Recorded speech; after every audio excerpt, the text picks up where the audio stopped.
What's good, YouTubers and YouTubettes? This is JB Sports back again with another one. Quarterback Dak Prescott threw for 444 yards against the Detroit Lions yesterday. 3 touchdowns, 0 interceptions.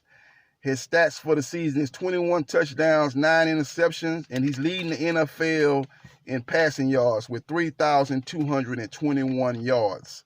It's time for Jerry Jones and his son, Stephen Jones, to pay up and give Dak Prescott what he richly deserves. And that's a big-time contract that will make him the highest-paid quarterback in the NFL. And more importantly, make him the highest-paid quarterback in his draft class. Now, let's look at the 2 quarterbacks that were drafted ahead of him that just signed their contracts before the season. Carson Wentz signed a contract worth 4 years, $128 million. With incentives, it could go up to $144 million. Let's just take the base of the contract, 4 years, $128 million. That would make him, I think that was get him around about, that'll pay him around about, $32 million? Around $32 million per year. That's what Carson Wentz is slated to make in this new contract he signed before the season. Now with the incentives, he can go up to 144. That'll make it around $36 million per year. You look at his career and look at his season so far. This year he's thrown 16 touchdowns, 4 interceptions. He's thrown for around about 2,200. This is around about 2,279 yards. Say around 2,300. So he's 900 yards less thrown than what Dak Prescott has thrown for the season. He's thrown 900 yards less. You know, his stats, he hasn't thrown as many interceptions. He's thrown 4 interceptions to Dak 9, but Dak has thrown for more touchdowns, 21 to his 16, and he's thrown for more yards. So, and let's look at Jared Goff. He signed his contract before the season too, and he signed the contract worth 4 years, $134 million. So they'll pay him around about $33 million, just a little more than $33 million per year. And his stats this year are 11 touchdowns, 10 interceptions. He's thrown for around about 2,000, somewhere around a little over 2,500 yards passing. So that'll put him around about 500 yards to 700 yards, around 700 yards shy of Dak Prescott's stats. And he's really struggled this year, as his running back that they paid a lot of money to, Todd Gurley, has struggled to regain his form when he led the league in touchdowns, and he was a candidate for the MVP. A couple of years ago when they made the playoffs and lost to the Atlanta Hawks. They lost to the Atlanta Falcons in the first round at home, and then the next year he started well again, but he fell off toward the late second half of the season as he was battling an injury, and it kind of showed up during the playoffs as he had a great game against the Cowboys, but he struggled against the Saints, and he struggled against the New England Patriots in the Super Bowl. But I'm saying all that to say this: Dak Prescott needs to be making more than Carson Wentz, and definitely making more than Jared Goff. No doubt about that. He should be the highest paid quarterback. Let's look at Carson Wentz's contract, because it's a little bit more lucrative. 4 years, 144 with incentives, so that's going to put him at 36 if he meets all incentives. And it looks like he's going to probably meet that, as he hasn't missed no games this year. So he's looking like he's going to be able to get to those incentives. So you're going to have to at least give Dak Prescott 4 year, 145. A 4 year, 144.1. However you want to do it. You got to give him a bigger contract than you gave Carson Wentz. He's taking his team to the playoffs in 2 of his 3 years. Carson Wentz has not stayed healthy none of those years to lead his team nowhere. Jared Goff did take his team to a Super Bowl last year, but it fell off miserably 2 out of 3 years. But you look at his stats this year, he's not measuring up to what Dak is doing this season. As they made the Super Bowl, so they went a little further than Dak. Dak won a playoff game, made it to the second round, and lost to the Rams last season. Jared Goff made it to a Super Bowl, lost to the Patriots in a game that went down to the fourth quarter. Didn't play well in that game, but he did take his team to the playoffs 2 out of 3 years. Basically, he's taking his team all 3 years to the playoffs. I think his first year he didn't play, so he's taking his team the last 2 years. The first year He was, they had Jeff Fisher running the offense, and Jeff Fisher don't know offense at all. He's a defensive coordinator, defensive coach. He wants to run the ball, like he thought they had Eddie George back there and Steve McNair out there making ad-lib plays. He didn't have that, and he doesn't really have he's not a guy that's at the helm of great offenses. Let's just put it like that, And Jared Goff suffered from that in his first season. But when he got the offensive guru, Sean McVay there, he put up numbers. So, you give it to him that. But his stats this season have not measuring up to Dak Prescott. So Dak Prescott needs to get paid. A lot of people want to say a lot of different things about Dak Prescott. He's not this, he's not that. But when you look at it, man, the guy's produced at a high level since he's been with the Dallas Cowboys. Even just look at his stats. I think his rookie year, he had 23 touchdowns, 4 interceptions.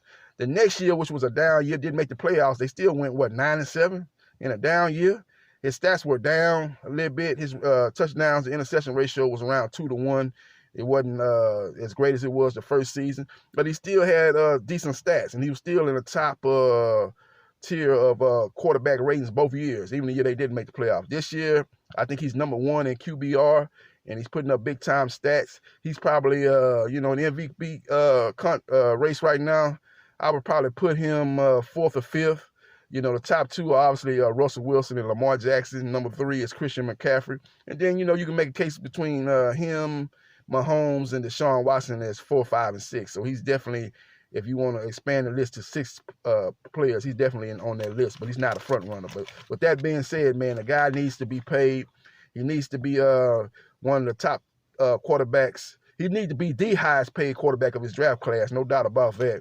And he needs to be one of the highest paid quarterbacks in the NFL based on timing. Not to say he is the best quarterback, not to say he's better than Aaron Rodgers, Russell Wilson, any of those quarterbacks, Drew Brees, any of those quarterbacks, Patrick Mahomes, Lamar Jackson. Not to say that he's good as those guys, even Deshaun Watson. But you just look at his stats and then the winning percentage. The guy is producing stat-wise, winning-wise. He's covering both bases. He's putting up the stats and the wins to more than what Carson Wentz has done because he can't stay healthy, and has just as the highest level as Jared Goff has. And his stats are better than Jared Goff's, and he's done it with let's put it like this. Sean McVay is what they call a quarterback whisperer, what you call an offensive guru. And Jared Goff had, one of the top 2 running backs in the NFL the 2 seasons that he put up good numbers. Same as Dak Prescott. But I think even more so with Jared Goff, considering I think he's got the advantage coaching-wise. Dak Prescott is working with Jason Garrett, and he's working with Sean McVay. So he does have the advantage as far as coaching-wise. But when you look at the stats, Dak is still putting up just as good as stats.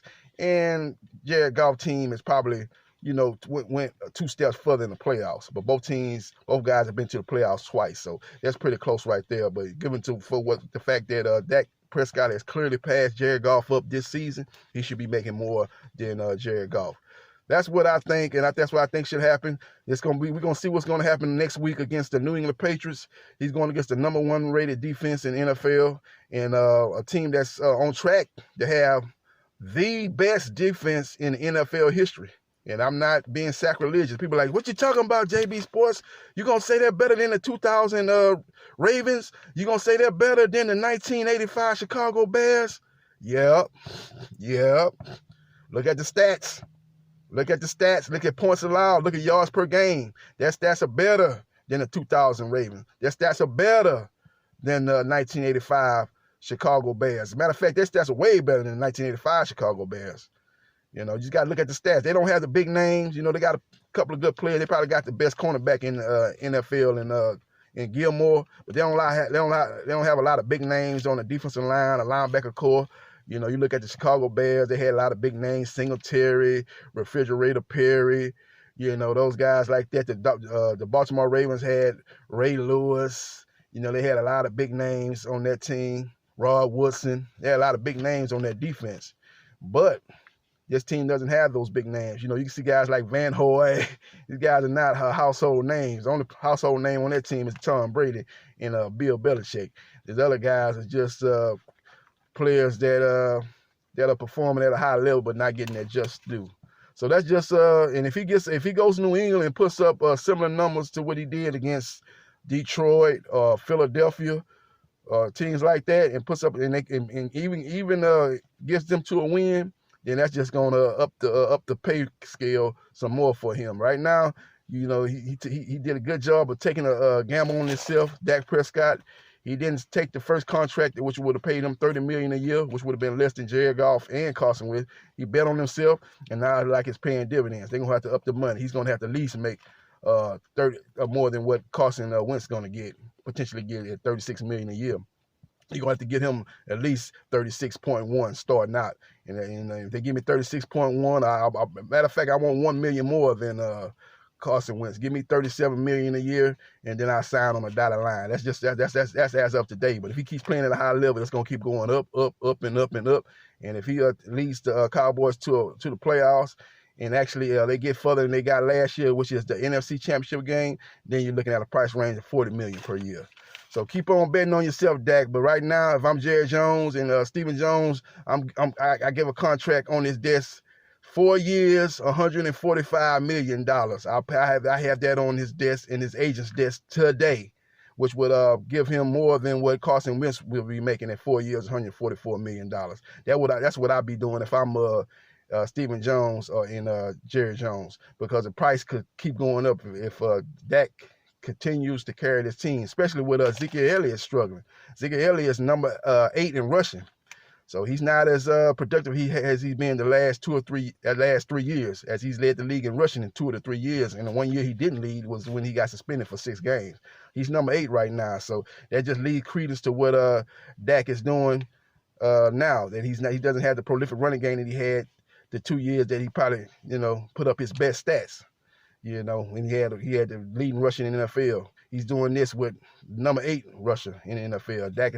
Zeke is not having, he's having a good year, but he's not having obviously not having the best year he had the past 3 seasons. So, we'll see what happens, man. We'll see at least the past 2 out of the 3 seasons when he led the league in rushing. The second, I think the time he missed 6 games, I think he finished maybe right outside. He didn't finish number 1. I got to go back and look at the stats, but he definitely didn't lead the league in rushing. He probably fell somewhere outside the top 10 because he missed 6 games. And he's on pace right now, without missing any games, to finish number 8. So they just let you know that Dak Prescott doesn't have that prolific rushing game that he had in 2 of the 3 seasons with Ezekiel Elliott leading the league in rushing, and he's still putting up these type of numbers. 21 touchdowns, 9 interceptions, leading the NFL in passing, 3,221 yards. Jerry Jones, Stephen Jones, pay up, pay the man. Give him his just due, because right now the boy's balling out for the Dallas Cowboys as they lead the NFC East with a 6-4 record and with a leaky defense, a defense with a lot of names on it. Talk about defenses that don't have no names like New England. Cowboys have a lot of names on there. They got Bennett, they got DeMarcus Lawrence, they got Van Der Esch. They got a lot of names on their list. And they're not producing, man. They're giving up a lot of yards and a lot of points to quarterbacks that are not proven. Jeff Driscoll just lit them up last night. He just lit them up. Sam Darnold for the New York Jets, who is not having the greatest year so far in his second year. He's still trying to learn the league and get better. He had probably his best game of the season against the Dallas Cowboys defense.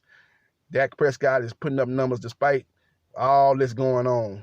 Rushing game, not the same. Leaky defense, and he's still putting up numbers. And he is the reason why they're 6-4, sitting at the top of the NFC East. And again, Jerry Jones, Stephen Jones, you need to pay him. And that's what I feel on that. I'm about to get up out of here, man. Get back to the JLB, man. Just wanted to drop that video for you guys. If you agree with it or disagree with it, leave comment in the comment section. This is JB Sports, the man, the myth, the legend. I holla.